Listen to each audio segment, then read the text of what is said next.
आश्रम। मैं आपको एक सच्ची कहानी लेकर आया हूँ 1994 की। एक कहानी है जबलपुर की।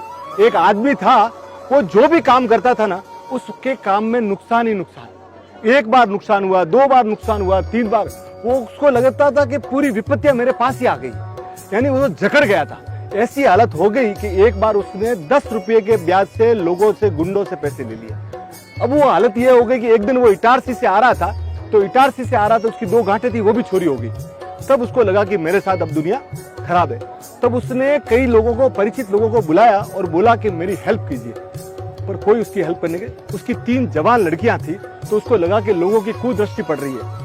फिर वो वहां से जबलपुर आया। जबलपुर आने के बाद उसने क्या सोचा, वो लोगों के पास गया। एक भाई ने उनको यहाँ रखा, पर वो थोड़े दिनों बाद बोला कि अगर तुम धर्म परिवर्तन करते हो तो तुमको मैं तुम्हारा कर्जा, मरता क्या ना करता। इसके मुंह से निकल गया कि मैं हाँ, पर इसको रात को सोते वक्त लगा कि यार मैं पैसे के लिए धर्म परिवर्तन करूं, ये तो इसकी चेतना जागी। फिर बोला मैं मर जाता हूं तो मैं जवाब नहीं। तो जबलपुर के पास भैरव घाट है। कौन सी है? भैरव घाट। वो भैरव घाट गया कि मैं सुसाइड कर लूं, पर उतने में उसको याद आया कि यहाँ पे विद्यासागर जी महाराज साहब है। विद्यासागर जी महाराज साहब को दिगंबरों में भगवान की तरह माना जाता है। तो उसके मन में आया कि मैं महाराज साहब का दर्शन कर लूं और मेरी अंतिम।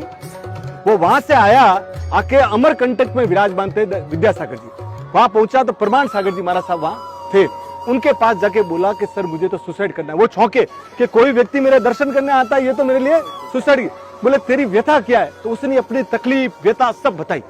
अब आप सोच के ताजुब रहेंगे कि महाराज साहब के भी आंखों में पानी लग गया कि क्या आदमी की तकलीफ है। उसको हाथों हाथ वो विद्यासागर जी महाराज साहब के पास ले गया।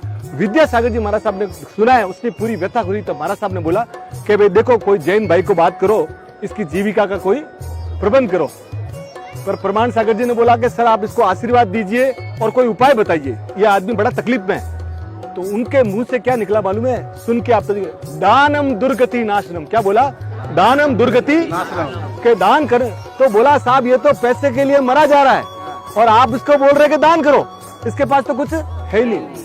महाराज साहब ज्यादा नहीं बोलते। महाराज साहब ने बोला दानम दुर्गति नाशनम। तो पूछा गया कि तेरे पास कुछ है क्या? वो क्या पूछा? तेरे पास कुछ है? तो बोला मेरे पास 500 रुपये है। तो बोले कुछ इसमें से दान कर सकता है क्या? बोला मैं तो कल मरने वाला, मैं तो पूरा का पूरा आज करने को। उसने 500 का 500 रुपया उस दिन, ये दोपहर की बात है। और शाम को तो जबलपुर के कुछ प्रतिष्ठित लोग आए और उनको उन्होंने, महाराज साहब ने बात की। तो एक ने बोला मेरे पास कपड़े की दुकान पड़ी है और कोई चलाने वाला नहीं है, आप इस आदमी को भेज दो।